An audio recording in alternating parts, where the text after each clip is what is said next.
Comment on lance une agence de location en 2025? Vous allez voir dans cette vidéo tous les éléments point par point sur comment vous aussi vous allez pouvoir lancer votre business de location de voiture. Écoute, on va commencer par s'asseoir pour vous expliquer tout ça. Et quoi de mieux qu'être entouré de deux grosses Mercedes, le G63 que tu vois ici et la S63 AMG que tu vois ici, qui appartiennent à mon agence de location sur Marbella 5 Star Rental. C'est une agence où il y a énormément de voitures. Qui suis-je pour te donner des conseils? Je m'appelle Chris DNY, j'ai accompagné des centaines d'agences à se lancer à travers l'Europe francophone dans le monde de l'automobile et notamment particulièrement dans la location de voitures. Ça fait un peu plus de 3 ans maintenant j'accompagne des personnes dans ce domaine. Tu peux me retrouver sur Instagram, Chris DNY directement. Donc reste bien jusqu'à la fin de cette vidéo si tu veux découvrir tous les éléments qui vont pouvoir t'aider toi aussi à lancer ton business de location en 2025. La première des étapes, ça va être d'étudier ton marché, faire une étude de marché, un business plan, savoir où est-ce que tu vas, comment tu y vas et surtout avec quel budget tu y vas. Il existe à l'heure d'aujourd'hui un tas d'éléments qui vont pouvoir t'aider à concrétiser tes études de marché et tes business plans. Tu as notamment des aides comme la BPI France sur lesquelles tu peux faire un business plan directement en répondant simplement à plusieurs questions. Mais bon, on va pas s'éterniser sur ce sujet-là. J'en ferai peut-être l'objet d'une autre vidéo si ça t'intéresse. Le deuxième élément, du coup, je l'ai compris, ça va être les finances. Comment on fait pour obtenir des finances? Soit ça va être de ton argent perso, soit ça va être du coup d'un financement, soit ça va être du coup de ta famille, de tes amis. Mais dans tous les cas, il te faut un petit peu d'argent pour lancer ce business de location de voiture. Pour lancer ton projet, il faut compter environ entre, allez, à partir de 3, 4, 5 000 euros, il existe des solutions, mais un budget optimal, c'est entre 10, 15, 20 000 euros pour obtenir tes premières voitures. Ne t'attends pas à récupérer des voitures comme celle-ci que tu vois autour de moi, mais attends-toi plutôt à récupérer avec un budget de 10, 15 000 des voitures du type RS3, Golf GTI, Audi S3, ce qui est très bien pour commencer. J'ai commencé moi-même ce business début 2021 avec du coup une Audi TT RS. Si de toute manière tu veux savoir comment faire pour obtenir de l'argent pour te lancer, c'est l'objet d'une vidéo que j'ai déjà sortie qui va apparaître ici.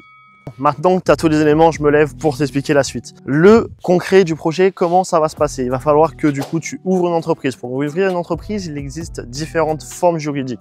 Tu vas pouvoir passer par la SAS, par la SARL ou par la micro-entreprise. Je te décommande fortement la dernière option qui est la micro-entreprise pour la France. Mais les deux options peuvent être des options adaptées. Là, je t'invite soit à avoir un comptable, soit à avoir un juriste, soit à prendre une formation qui t'expliquera comment faire tout ça. Une fois que tu vas ouvrir ton entreprise, forcément, tu connais, il faut obtenir une banque. Chose très importante, quand tu prends ta banque, il faut prendre l'option PLBS. L'option PLBS sur ton TPE, le terminal bancaire que tu vas demander. C'est absolument important pour pouvoir prendre des cautions. Une autre étape supplémentaire qui va être très importante, ça va être l'étape des fournisseurs. C'est peut-être l'une des étapes les plus difficiles de trouver des fournisseurs qui sont viables, qui sont fiables et qui vont pas t'arnaquer à la fin, qui vont pas prendre ni ta caution et qui vont pas repartir avec tes voitures pendant que tu es en cours de contrat avec eux parce que soit tu pensais avoir fait une bonne affaire, soit tu vas envoyer un acompte, soit du coup il t'a annoncé des prix dérisoires et avec une caution qui est normale et finalement au bout d'un mois il te fait sauter la voiture. Bref, c'est très important de faire attention avec qui tu bosses au niveau des fournisseurs. Il existe maintenant beaucoup de stratégies finalement pour aller obtenir tes premiers fournisseurs. J'ai aussi fait des vidéos par rapport à tout ça. Il faut aller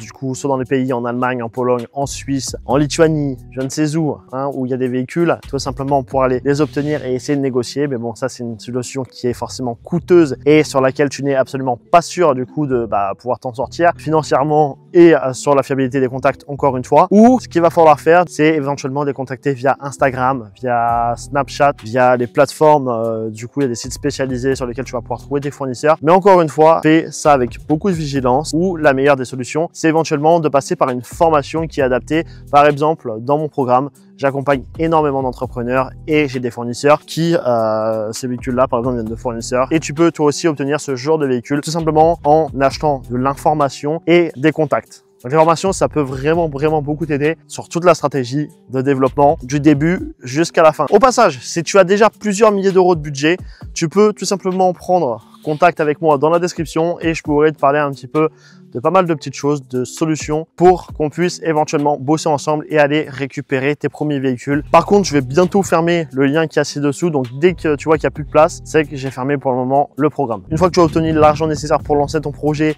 que tu as ouvert ta société, que tu as récupéré ta première banque, que tu as récupéré tes premiers véhicules, là va venir le moment fatidique. Ça va être le marketing. Le marketing, c'est beaucoup laissé de côté. On pense qu'il faut juste obtenir son véhicule et que l'argent va rentrer tout seul. Mais le marketing, c'est vraiment le nerf de la guerre. Si tu n'as pas d'argent, si tu n'as pas du coup de clients et que tu ne sais pas communiquer, ce qui va se passer, c'est que tu n'auras jamais ça, tu n'auras jamais ça. Et même la première voiture que tu obtiendras va partir aussi vite qu'elle est arrivée. Donc c'est pour ça qu'il ne faut absolument pas négliger le marketing. Ce que je t'invite à faire, tu peux regarder ce qu'il se fait sur les réseaux sociaux. Va regarder par exemple Instagram, va regarder Snapchat, va regarder ce que font tes concurrents, va regarder ce que font les grosses agences. Tu peux regarder par exemple la mienne, c'est un très bon exemple, 5 Star Rental. Je te mets juste en dessous aussi du coup le lien de mon agence. Tu vas pouvoir voir qu'on fait pas mal de photos, qu'on va essayer de faire des collabs avec des influx. Même si vous avez qu'une voiture, balancez du contenu. Si ça vous intéresse d'en savoir plus sur le marketing, écrivez un petit commentaire marketing et éventuellement ça fera l'objet d'une prochaine vidéo. Mais il faut vraiment faire tout ça pour pouvoir te développer. Une fois que tu as fait le marketing et que tout roule, tu as compris, l'agence elle va tourner. Donc je pense qu'on a fait tout le tour. Moi là je suis venu ici pour te faire cette petite vidéo pour toi afin de parler du coup de comment lancer ton agence de location. Là je vais prendre mon téléphone juste après et je vais balancer un peu de content. Je vais faire un peu de contenu. Voilà, j'espère que tu as kiffé cette vidéo. Pense à t'abonner si c'est pas déjà fait. Pense à laisser ton like. Et encore une fois, petit rappel, tu peux prendre un rendez-vous gratuitement dans la description si tu as du budget. Moi, je t'attends de l'autre côté. C'était ton gars Chris. À plus tard.